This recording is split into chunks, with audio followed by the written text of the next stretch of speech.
तो दोस्तों, हमारी आज की कहानी है पिता का तमाचा। चूल्हे में कोयले की अंगूठी में माँ रोटियां सेक रही थी। बाहर आंगन में ठंडी बयार बह रही थी। ऐसे में दोनों भाई और छोटी बहन चूल्हों के पास में ही खाना खाने बैठ गए। तभी बड़ा बेटा आकाश बोला, बस माँ, अब और भूख नहीं है, मेरे लिए और रोटी मत बनाना। तभी माँ बोली, अरे जवान शरीर है, खाना नहीं खाएगा तो काम कैसे करेगा। अब तुम दोनों भाई शहर जा रहे हो तो तुम्हें अपना ख्याल अब खुद रखना पड़ेगा। हाँ माँ, तुम चिंता मत करो, हम कोई दूध पीते बच्चे नहीं हैं। इतना कहते हुए आकाश उठकर लोटा लेकर हाथ धोने लगा और कमरे में जाकर शहर जाने की तैयारियां करने लगा। 2 दिनों के बाद गांव की मिट्टी में पले बले आकाश और राहुल अब गांव से दूर शहर चले गए। गांव में उनका एक मकान था जिसमें उनके माता पिता और बहन रह गए थे। आकाश बहुत ज्यादा पढ़ा लिखा नहीं था, लेकिन उसकी चालाकी के आगे अच्छे अच्छे पढ़े लिखे भी पानी भरते थे। छोटा भाई राहुल भी ग्रेजुएशन पास करके उसके साथ ही शहर चला आया। आकाश ने कुछ महीनों तक ठेकेदारों के साथ इलेक्ट्रीशियन का काम किया। धीरे धीरे वो धंधे की सब कुछ जानने लगा। फिर उसने एक दिन ठेकेदारी का लाइसेंस बनवा लिया और देखते ही देखते वो अव्वल दर्जे का ठेकेदार बन बैठा। आकाश को बिजली विभाग में बड़े बड़े ठेके मिलने लगे और उसकी पहुंच शहर की बड़े बड़े लोगों तक हो गई। उधर राहुल भी कहाँ कम था, पढ़ाई में तो शुरू से ही होशियार था। शहर आकर उसने ट्यूशन पढ़ाने का काम शुरू किया और धीरे धीरे उसे ऐसी सफलता मिलने लगी कि उसने अपना एक एजुकेशन सिस्टम खोल लिया जिसमें वो बहुत अच्छा कमाने लगा था। अब दोनों बेटे गांव में अपने माँ बाप के पास भी थोड़ा बहुत रुपया पैसा भेज दिया करते थे। अपने दोनों बेटों को अपने पैरों पर खड़ा देख उनके पिता का सीना गर्व से चौड़ा हो जाया करता था। अब उन्होंने बड़े चाव से अपने बड़े बेटे का रिश्ता ढूंढना शुरू कर दिया। एक जगह बात बन गई। लड़की बहुत ही संस्कारी थी। जन कुंडली मिलाए गए तो पंडित जी बोले, सारे कुंडली मिल रहे हैं जजमान, अब तो चट मंगनी पट बिहा कर दीजिए। अब अनिल जी ने बड़ी उत्साह से अपने बेटे आकाश को फोन किया, लेकिन छोटे से गांव में रहने वाला आकाश तो शहर आकर इतना जल्दी तरक्की कर लिया कि उसकी हवा भी बदलने लगी। आकाश तो शहर में जाकर शहर की रंग में ही बस गया था। गांव की रिश्तेदारी तो उसे अपने स्तर से छोटी लगने लगी थी और उसने अपने यार दोस्तों में भी अपने आप को पैदाइशी अमीर बताया हुआ था। जैसे ही उसके पिता ने फोन पर उसके रिश्ते की बात बताई तो आकाश बौखला उठा। पिताजी, मुझे बिना बताए आपने मेरे लिए रिश्ता कैसे ढूंढ लिया? मेरी एक बात ध्यान से सुन लीजिए कि मैं गांव की लड़की से शादी बिल्कुल भी नहीं करूंगा। ऐसा कहकर आकाश ने फोन पटक दिया। बेटे की द्वारा की गई बातों पर अनिल जी को बिल्कुल भी यकीन नहीं हो पा रहा था। ये बातें सुनते ही उन्होंने अपना माथा पकड़ लिया। परिवार में किसी को समझ नहीं आ रहा था कि आखिर आकाश की बुद्धि इतनी भ्रष्ट कैसे हो गई। क्या उसे अपनी माँ बाप की इज्जत की कोई परवाह नहीं? जैसे तैसे 2-3 दिन बीते, लेकिन माँ बाप के दिल को चैन नहीं था। आखिरकार माँ का मन नहीं माना और उसने आकाश के पिता से कहा, ए जी, एक बात कहूँ, आप एक बार आकाश को मनाने के लिए उसके शहर क्यों नहीं चले जाते? तभी अनिल जी बोले, आकाश की माँ, सोच तो मैं ये भी रहा था, लेकिन क्या करूँ, जेब में पैसा नहीं है, लेकिन उम्मीद तो नहीं है, फिर भी 2-4 दिन रुक कर देख लेता हूँ। क्या पता बच्चे पैसा भेज ही दें। अजी थोड़े से रुपए तो मेरे पास पड़े हैं। मेरी मानो तो आप कल सुबह की गाड़ी से ही शहर के लिए निकल जाओ। फिर अनिल जी बोले, तुम नहीं मानोगी। ठीक है, कल शनिवार है, मैं बच्चों से मिलने के लिए निकल जाता हूँ। ब्रह्म मुहूर्त में ही अनिल जी ने स्नान किया और सुबह की बस से राजन से मिलने शहर चले गए। उधर आकाश ने अपने यार दोस्तों को बताया हुआ था कि वो तो बड़े धनवान परिवार से हैं और उनके घर में बहुत से नौकर चाकर काम करते हैं। अपने छोटे भाई राहुल को भी उसने यही समझाया था कि कोई पूछे तो ऐसा ही सब कुछ बताया करो। लेकिन आकाश नहीं जानता था कि जब इंसान की पोल खुलती है तो लोगों को विश्वास उठने में जरा भी देर नहीं लगती। आकाश ने जो पता बताया हुआ था उसी पता को पूछते पूछते अनिल जी उसके दफ्तर पहुंच गए। बाहर बैठे गार्ड से जब अनिल जी ने पूछा कि क्या आकाश यहीं रहता है, तो गार्ड ने पूछा, आप कौन हैं और साहब को कैसे जानते हैं? तो अनिल जी ने बोले, मैं उसका पिता हूँ। लेकिन वो कहीं दिखाई नहीं दे रहा। तो उसकी बात को सुनकर गार्ड ने उन्हें गौर से देखा, लेकिन उसे यकीन नहीं हो रहा था कि ये साहब के पिता हैं। और फिर बोला, साहब कहीं मीटिंग पर गए हैं, मैं उन्हें अभी फ़ोन पर आपकी आने की बात बता देता हूँ। फिर अनिल जी ने उससे पूछा कि राहुल तो होगा घर पर, तो उसे बुला दो। तो उनकी बात को सुनकर गार्ड बोला, अरे बाबू जी, ये उनका घर नहीं है, ये दफ्तर है। साहब तो अपने भाई के साथ पीछे बिल्डिंग में रहते हैं। चलो मैं आपको छोड़ देता हूँ। ऐसा कहते हुए गार्ड ने अनिल जी के हाथ से उनका बैग लिया और उनके साथ बिल्डिंग की ओर चल पड़ा। थोड़ी ही देर में वो दोनों उनके फ्लैट के बाहर पहुंच गए। गार्ड ने घंटी बजाई तो राहुल निकल कर आया। अचानक अपने पिता को देखकर दरवाजे पर वो बहुत ही ज्यादा खुश हो गया। उसने पिता के पैर छुए और गार्ड को बैग लेकर अंदर चलने को कहा। फ्लैट के अंदर पहुंचते ही अनिल जी की आंखें चौंधिया सी गई, क्योंकि इतना आलीशान घर उन्होंने अपने जीवन में पहली बार देखा था। राहुल ने पिताजी को बैठाकर चाय पानी दिया और उनसे आने का कारण पूछा। तो अनिल जी ने उसे सारी बात बताई, लेकिन राहुल अपने बड़े भाई के मामले में कुछ नहीं कर सकता था। फिर बोला, पिताजी आप अभी आराम करो। अनिल जी घर की हर एक चीज को बड़ी गौर से देखने लगे और फिर अलग अलग चीजों को उठाकर पूछते, ये तो बड़ा महंगा हो ना बेटा। फिर राहुल हंसकर पिताजी से कहने लगा, नहीं, कुछ खास महंगा नहीं है। रात के 8 बज चुके थे। अनिल जी ने राहुल से पूछा कि आकाश अभी तक आया क्यों नहीं है। तो राहुल ने बताया कि अर्जेंट काम होता है, इसलिए अक्सर देरी से आते हैं। ऐसा कहते हुए वो रात की भोजन की तैयारी में लग गया। तो फिर अनिल जी ने अपने बैग से माँ के हाथ के बने पकवान राहुल को दिए और फिर कहा, ये तेरी माँ ने ये देसी घी की पिंगियाँ बना कर दी थी, तुम दोनों को बहुत पसंद है ना। तो राहुल बड़े अनमने ढंग से थैला पकड़कर कहने लगा, क्या पिताजी, खाम खा गाँव से इतना बोझ ढोकर ले आए, अब हम लोग ये चीजें नहीं खाते। राहुल की बात को सुनकर पिता का चेहरा फीका पड़ गया। उसकी बातों से ऐसा लग रहा था कि बेटों का गांव से नाता बिल्कुल टूट ही गया हो। बेटा, मैंने तो मना किया था, लेकिन तुम्हारी माँ है ना, अपनी बेटों की उन्हें बहुत चिंता रहती है कि शहर में ये चीजें कहाँ मिलती होंगी, इसलिए ले आया। इतना कहकर अनिल जी कपड़े बदलने चले गए और बनियान और धोती पहनकर बरामदे में टहलने लगे। जब राहुल ने अपने पिता को इस हालत में देखा तो वो तुरंत दौड़े दौड़े आया और अपने पिताजी को बोला कि आपने ये क्या कपड़े पहन लिए हैं, ये शहर है, आपका गांव नहीं। आप अभी अंदर आइए, अगर किसी ने देख लिया तो कहेगा ना जाने कौन सा गवार और देहाती को फ्लैट में ठहराया हुआ है।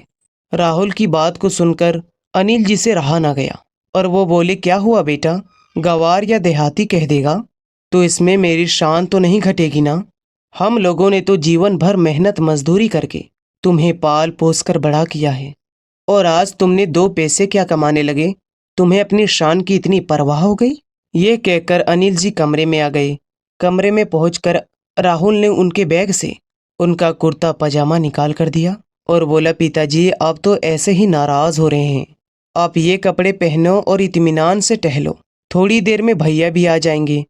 और आखिर उसने ये सब देख लिया होता तो आपके साथ आज भी मेरे भी खैर नहीं थी। अच्छा, अब मुझे मेरे ही बेटे का डर दिखाएगा। देख बेटा, तुम्हारी तरह पढ़ा लिखा तो मैं नहीं हूँ, लेकिन फिर भी मैं तुम्हारा बाप हूँ और इस रोक टोक को आज भी मैं सहन नहीं करूँगा। ये बात को सुनकर राहुल को अपनी बातों पर शर्म आने लगी। वो बोला, गलती हो गई पिताजी, चलो छोड़ो इन बातों को, आप हाथ मुंह धो लो, मैं खाना लगाता हूँ। अनिल जी हाथ मुंह को धोकर बाथरूम से बाहर आए तो पूछने लगे, बेटा इस घर में मंदिर कहाँ पर है, मुझे पूजा करना है। तो राहुल बोला, पिताजी वो सामने वाला पर्दा हटाइए। जैसे ही अनिल जी ने पर्दे को हटाया तो सड़क के दूसरे किनारे एक मंदिर नजर आ रहा था। तो अनिल जी ने बोला, बेटा क्या तुम घर में पूजा पाठ भी नहीं करते। नहीं पिताजी, यहीं से हाथ जोड़ देते हैं, इतना तो समय भी नहीं मिलता। तो फिर अनिल जी ने बोला, बचपन से तुम्हें हमने यही सिखाया था कि सुबह नहा धोकर सबसे पहले भगवान की पूजा करनी चाहिए, लेकिन शहर में आकर तुम्हारी बुद्धि तो एकदम भ्रष्ट हो गई है। उसी समय आकाश ने फ्रिज का दरवाजा खोला तो फ्रिज में दूर से ही अनिल जी को अंडे रखे हुए नजर आ गए। उसी समय उनके मुंह से निकला, हे भगवान, मेरा तो धर्म ही भ्रष्ट हो गया। अब तुम लोग अंडे भी खाते हो? मैं तो इस घर में भोजन का एक निवाला भी नहीं खाऊंगा। ये बात को सुनकर राहुल परेशान हो गया। उसने फटाफट अंडे निकालकर बाहर फेंक दिए और फिर अच्छी तरह से हाथ मुंह धोकर आ गया और बोला, पिताजी मैंने सब फेंक दिया है, अब तो खाना खाएंगे ना? तभी अनिल जी बोले, तुम लोग शहर में आकर अपनी मर्यादा ही भूल गए हो। अपनी धर्म की संस्कारों में रहना एक अच्छी इंसान की पहचान है। रात के 10 बज चुके थे, लेकिन आकाश अभी तक घर नहीं पहुंचा। जब अनिल जी ने उसके बारे में पूछा तो फिर राहुल ने बताया कि भैया तो कभी कभी 2 बजे तक घर पहुंचते हैं और ज़्यादा देर हो जाए तो ऑफिस में ही रुक जाते हैं। तो फिर अनिल जी ने कहा, क्या वो दारू भी पीता है? इस बात पर राहुल की नज़रें नीचे झुक गई। फिर बात पलटते हुए बोला, आप खाना खा लीजिए, ठंडा हो जाएगा। टेबल पर लगाऊं या फिर बिस्तर पर खाएंगे? तभी अनिल जी ने जवाब दिया कि बेटा, मैंने सोचा था बहुत दिनों बाद बेटों से मुलाकात हो रही है तो एक साथ बैठकर भोजन करेंगे, लेकिन तेरी भाई को तो अपने पिता से मिलने की भी फुर्सत नहीं है। मेरे लिए किचन में ही चटाई बिछा दें, मैं यहीं बैठकर खा लूँगा। राहुल ने तुरंत वहाँ चटाई बिछाकर अपने पिता के लिए गर्म खाना परोस दिया। तो फिर अनिल जी बोले, बेटा खाना तो तुमने बहुत अच्छा बनाया है, चलो इतना तो सीख लिया तुमने। तो राहुल बोला, जी पिताजी, खाने लायक तो बना ही लेता हूँ। तो फिर अनिल जी ने कहा, राहुल बेटा, मेरी आकाश से बात तो करवाना। अपने बड़े भाई से बात करवाने के लिए राहुल ने फ़ोन लगाया। तो जैसे ही अनिल जी ने फ़ोन पर उससे बात करनी चाही तो उसने फ़ोन काट दिया। तो फिर अनिल जी ने बोले, ठीक है बेटा, आज तक सुना ही था कि बाप बड़ा ना भैया, सबसे बड़ा रुपया। आज देख भी लिया। उन लोगों ने रात के 12 बजे तक आकाश का इंतज़ार किया। फिर अचानक अनिल जी खड़े हुए और अपने छोटे बेटे राहुल से बोले, बेटा ऐसा भी क्या काम है तेरे बड़े भाई को जो वो आधे घंटे के लिए भी अपने बाप से मिलने नहीं आ सकता? तो मुझे उसके पास ही ले चल। ऐसा कहते हुए अनिल जी अपनी धोती पहनने लगे और वो बोले, वो बड़ा आदमी हो गया है तो मैं ही उस लाड साहब से मिलाता हूँ। जहाँ इतनी दूर आ गया हूँ तो थोड़ी दूर और सही। राहुल को समझ नहीं आ रहा था कि वो क्या करे। सोचने लगा कि इस समय भैया होश में तो होंगे नहीं, मुझे तो बड़ा भुला बोलेंगे ही, और अगर पिताजी ने उसे इस हालत में देखा तो फिर गड़बड़ हो जाएगा। उसके सामने कुआं था और पीछे खाई। आखिरकार वो अपने पिता के साथ अपने भाई के दफ्तर पर पहुंच गया। दफ्तर के बाहर पहुंचते ही उसने अपने पिताजी से कहा, पिताजी आप भैया से कुछ मत कहना, नहीं तो आज बहुत बड़ा बवाल हो जाएगा। वैसे तो शराबी लोगों का मुंह लगना ही आपके शान के खिलाफ है। अब आपकी इज्जत आपके हाथ में है। लेकिन अनिल जी को समझ नहीं आ रहा था कि राहुल उसे ये सब बातें क्यों कह रहा था। क्या मैं नादान हूँ या फिर कोई बाहर का व्यक्ति हूँ? ऐसा सोचते हुए अनिल जी ने दरवाज़ा खटखटाया। अंदर से आकाश ने दरवाज़ा खोला और अपने पिता अनिल जी को देखते ही गुस्से से चिल्लाया, कौन है आप? इस समय मेरे दफ्तर के बाहर क्या कर रहे हैं? तभी राहुल बोला, अरे भैया आप ये क्या कह रहे हैं? पिताजी गांव से आपको मिलने आए हैं। पिताजी? अरे किसके पिताजी हैं ये? हमारे पिताजी तो गांव के सबसे रईस व्यक्ति हैं। ये गवार मेरा पिता नहीं है। मुझे तो लगता है शराब मैंने पी है और नशा तुझे हो गया है। आकाश को ऐसी देखकर अनिल जी का गुस्सा 7वें आसमान पर पहुंच गया। उन्होंने कड़कती आवाज में बोला, अरे बेशरम, शराब का नशा इतना हो गया कि अपने बाप को भी नहीं पहचानता? उसकी जोरदार की आवाज को सुनकर अंदर से 2 नौजवान भी बाहर की तरफ पहुंच गए और राहुल से पूछने लगे, कौन है ये बूढ़ा गवार और रात में ठेकेदार साहब को परेशान क्यों कर रहा है? उनकी ये बात को सुनकर अनिल जी को और गुस्सा आ गया। वो बोले कि क्या तुम्हारे माँ बाप ने अपने बड़ों से बात करने की तमीज़ नहीं सिखाई है? अपने पिता तुल्य इंसान से ऐसी बात करते हो? पर तुमसे क्या शिकायत, जब अपना ही सिक्का खोटा हो तो दूसरों से क्या कहना। दरअसल आकाश के यार दोस्तों को तो यही मालूम था कि उसके घर वाले बहुत रईस हैं, इसलिए उन्होंने ये सोचा कि आकाश के नीचे काम करने वाला ये कोई मजदूर होगा। उन्होंने आकाश से कहा कि सर, इस मजदूर का जो भी हिसाब किताब है इसे आप दे दें और इन्हें चलता करें, हमारा मजाक किरकिरा हो रहा है। फिर आकाश ने कहा, अरे तुम्हें तो पता है इन लोगों का, काम धाम करते नहीं हैं और पैसे मांगने आ जाते हैं, निकल जाओ यहाँ से। ये सुनकर अनिल जी गुस्से से आग बबूला हो गई और बोले, नालायक, बेशर्मी की भी हद होती है। 4 पैसे क्या आ गए तेरे पास, अपनी औकात ही भूल गया। इतना सुनने की देर थी कि आकाश गुस्से से तमतमाता हुआ अंदर गया और 500 रुपए की 2 घड़ियां लेकर राहुल के हाथ में थमाते हुए कहा, ये लो और दफा कर दो इन्हें मेरे सामने से। ऐसा कहकर वो जैसे ही दरवाजा बंद करने लगा तो आकाश जी ने उनका गिरेबान पकड़ लिया और बोले, लानत है तेरी ऐसी नोटों पर। तू बड़ा आदमी तो बन गया, लेकिन एक बात कान खोल कर सुन लो, आज से ना मैं तेरा पिता और ना तू मेरा बेटा। ऐसा कहते हुए उन्होंने राहुल के हाथ से वो नोटों की गड्डियां छीनी और आकाश के चेहरे पर दे मारी और सीधा फ्लैट की ओर निकल गई। राहुल भी पीछे पीछे चल दिया। घर जाते ही अपना सामान पैक करते हुए बोले, बस आकाश बेटा, अब मैं इस नर्क में एक पल भी नहीं रहूंगा। फिर राहुल बोला, पिताजी इसलिए मैंने आपको वहां जाने से मना किया था। उनकी ऊंचे सोसाइटी के लोगों में उठना बैठना है और पैसा अच्छे अच्छे को बदल कर रख देता है। लेकिन पिताजी आप इस समय घर लौट कर मत जाइए, सुबह होते ही मैं आपको बस में बैठा दूंगा। अनिल जी को खुद पर ही बहुत ज्यादा गुस्सा आ रहा था कि आखिर मैं यहाँ आया ही क्यों और अब जाकर अपनी पत्नी को क्या जवाब दूंगा। ये सोचकर अनिल जी फूट फूट कर रोने लगे। फिर अपने पिता को सहारा देते हुए आकाश ने कहा, पिताजी शराब पीकर आदमी अपना सब कुछ खो देता है, देखना भैया को अपनी गलती का एहसास जरूर होगा। फिर अनिल जी बोले, आज से मेरा और उसका नाता खत्म हो गया है।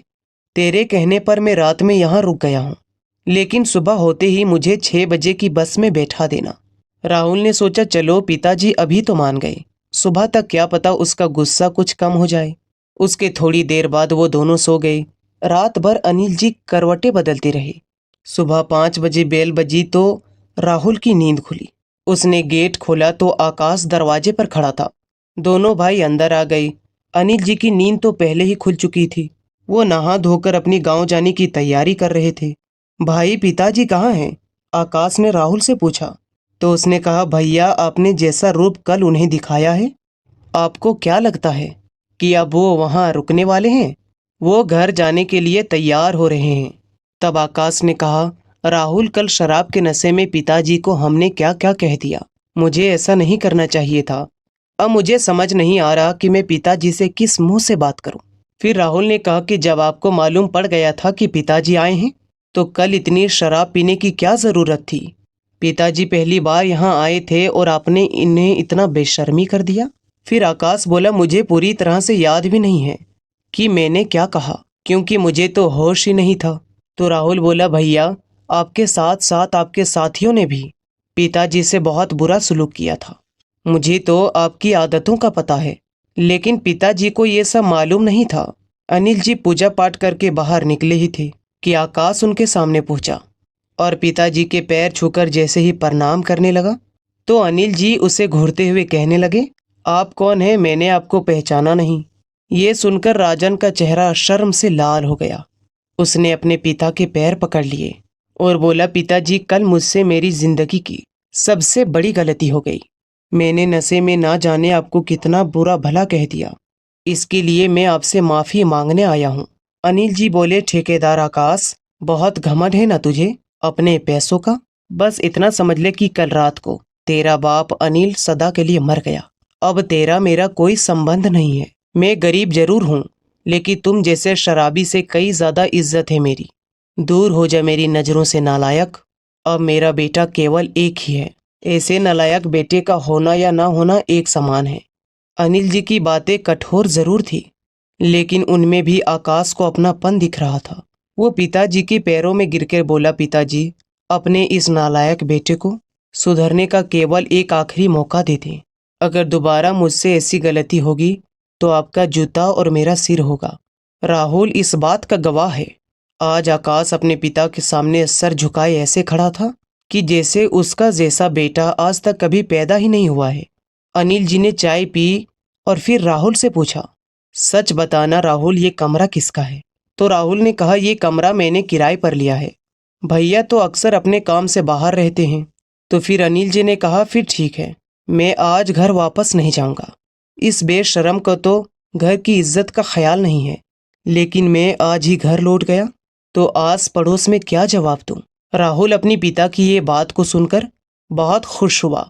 उसे मालूम था जैसे जैसे समय बीतेगा पिता की नाराजगी दूर होती जाएगी। आकाश चुपचाप दूसरे कमरे में चला गया। उधर राहुल ने नहाने के बाद सबके लिए नाश्ता बनाया, लेकिन आकाश के पिताजी के सामने आने की हिम्मत नहीं हो रही थी। राहुल ने जानबूझकर आकाश को आवाज लगाते हुए कहा, भैया नाश्ता तैयार है, पिताजी आपका इंतजार कर रहे हैं। आकाश चुपचाप सिर झुकाए उनके सामने आकर बैठ गया और नाश्ता करने लगा। आज तीनों ने एक साथ बैठकर भोजन किया। राहुल ने आज छुट्टी कर ली थी और आकाश के ऑफिस जाने के बाद वो पिताजी को बाहर घुमाने के लिए ले गया। अपनी माँ और छोटी बहन के लिए कपड़े खरीदे। उसके बाद वो दोनों घर वापस आ गए। लेकिन जैसे ही वो घर पहुंचे तो अनिल जी की हैरानगी का ठिकाना न रहा, क्योंकि आज आकाश ने ही दोपहर के भोजन की व्यवस्था की थी। वो ऑफिस से जल्दी घर आ गया था। अनिल जी देखकर हैरान थे कि एक शराबी में इतना जल्दी बदलाव कैसे आ गया। जैसे ही वो बैठक की ओर गए, उन्होंने देखा कि दो युवक वहीं पर बैठे हुए थे। वो वही लोग थे जिन्होंने पिछली रात उनकी तौहीन की थी। उन दोनों ने अनिल जी की पैर छुए तो अनिल जी ने कहा, जी मैंने आपको पहचाना नहीं। तो उन्होंने सर झुकाकर एक साथ कहा, अंकल जी हम आकाश के दोस्त हैं। कल रात को हमसे बहुत बड़ी गलती हो गई, जिसके लिए हम क्षमा मांगने आए हैं। आप हमारे भी पिता तुल्य हैं, कृपया हमें माफ कर दीजिए। तो अनिल जी ने कड़े स्वर में कहा, ये तो तुम्हें कल सोचना चाहिए था। अगर मैं तुम्हारे दोस्त का पिता नहीं भी होता तो किसी भी बड़े बुजुर्ग का तुम ऐसे ही अपमान करते। यही शिक्षा और संस्कार मिले हैं तुम्हें। दोनों लोगों को ये बात को सुनकर अपने पढ़े लिखे होने पर भी लानत सूझने लगी। वो बोले, अंकल जी हम जानते हैं कि दोष हमारा है। दरअसल कल हमारे दोस्त आकाश को पूरे 5 करोड़ का ठेका मिला था, तो इसलिए सोचा कि जश्न मना ले, और उस नशे में हमसे जो भी भूल हुई उसके लिए हमें माफ़ कर दीजिए। हम भविष्य में कभी ऐसा नहीं करेंगे। तो अनिल जी ने चेतावनी भरे लहजे में कहा, ठीक है, लेकिन आइंदा ऐसा ना हो। अपने बड़ों की कद्र करोगे तो 5 करोड़ क्या 50 करोड़ की भी ठेके मिलेंगे, लेकिन अगर पैसों की घमंड में बड़ों का अपमान करोगे तो हमने बड़े बड़ों को भीख मांगते हुए भी देखा है। जैसे ही वो दोनों जाने लगे तो अनिल जी बोले, मेरी बात का बुरा मत मानना, तुम दोनों अच्छे घर के लगते हो। ये नशे की लत छोड़ दो, इसमें कुछ नहीं रखा। ठीक है अंकल जी, ये कहकर उन दोनों ने अनिल जी को प्रणाम किया और वहां से चले गए। उसके बाद आकाश ने खाना परोस दिया। वो जितना अपने पिता के नजदीक आ रहा था, पिता के दिल में उसके लिए क्रोध कम होता जा रहा था। जैसे ही उसका पिता खाना खाने बैठे तो अनिल जी ने पूछा, ये खाना किसने तैयार किया है? तो राहुल बोला, क्यों पिताजी, अच्छा नहीं बना क्या? लेकिन आकाश अब भी मौन था। उसे मालूम पड़ गया था कि उसकी दूसरी गलती भी जल्द ही पकड़ी जाएगी। फिर अनिल जी बोले, भोजन बहुत अच्छा बना है, लेकिन ऐसा भोजन तुम तो नहीं बना सकते। ये किसी संस्कारी महिला हाथ से बना भोजन लगता है। ये सुनकर आकाश हैरान रह गया कि ये बात पिता को कैसे मालूम पड़ गई। तभी राहुल ने पूछा, पिताजी क्या रात का भोजन अच्छा नहीं बना था? अच्छा बना था, लेकिन इतना अच्छा नहीं। जब सब लोगों ने भोजन कर लिया तो आकाश ने हिम्मत करते हुए अब तक का सबसे बड़ा राज अपने पिता के आगे खोल दिया और झिझकते हुए कहा, पिताजी आपने बिल्कुल सही पहचाना। ये भोजन हमने नहीं बनाया है, आपकी होने वाली बहू ने बनाया है। ये बात अनिल जी को मजाक प्रतीत हुई। फिर बोले, हाँ आजकल चल भी कुछ ऐसा रहा है। बच्चे चुपचाप शादी कर लेते हैं। माँ बाप को तब पता चलता है जब नाती पोते हो जाते हैं। अब आकाश का डर थोड़ा कम हुआ। फिर बोला, नहीं पिताजी, अभी बात इतनी आगे तो नहीं बढ़ी, लेकिन इतना अवश्य है कि मैंने आपके लिए बहू ढूंढ ली है। आपकी इजाज़त हो तो मैं आपको उससे मिलवा दूं। पड़ोस में ही उसका चाचा का घर है। 4-5 महीने से वो वहीं रहती है। वैसे तो गांव की रहने वाली है और आप उसके भाइयों से आज ही मिल चुके हैं। फिर अनिल जी ने अपनी नाराज़गी जताते हुए बोले, जो अपने मन मर्जी का मालिक है, जिसके लिए माँ बाप का होना या ना होना बराबर है, उसने ऐसे ही घर में रिश्ता किया हो। फिर राहुल बोला, पिताजी आप भी भैया के लिए रिश्ता ढूंढने की बात कर रहे थे, तो एक बार देख ही लीजिए, क्या पता आपको पसंद आ जाए। अनिल जी को ये बात ठीक लगी और मन ही मन सोचा कि आजकल के बच्चों का कुछ भरोसा तो भी नहीं। अगर मैंने ना भी कह दी तो उन्होंने फिर भी शादी कर ली, तो बेइज्जती तो हमारी है। तो फिर अनिल जी ने कहा, पहले इससे कहो कि जन्म कुंडली मिलवाई जाएगी, फिर बात आगे बढ़ेगी। लेकिन मुझे हैरानी है कि उसके भाई ऐसे शराबी को देखकर भी अपनी बहन की शादी इससे करवाना चाहते हैं। खैर, उनकी मर्जी। इतना सुनकर आकाश की सांस जो अब तक अटकी हुई थी, दिल तक पहुंच गई। फिर आकाश ने अपने पिता को लड़की की फोटो दिखाई। अनिल जी को लड़की जानी पहचानी सी लगी। जब उन्होंने लड़की के बारे में सारी जानकारी पूछी तो अनिल जी की खुशी का ठिकाना ना रहा, क्योंकि संयोग से इसी लड़की के रिश्ते की बात वो आकाश से कर रहे थे। अनिल जी भी एक हफ्ते से इसी रिश्ते को लेकर परेशान थे।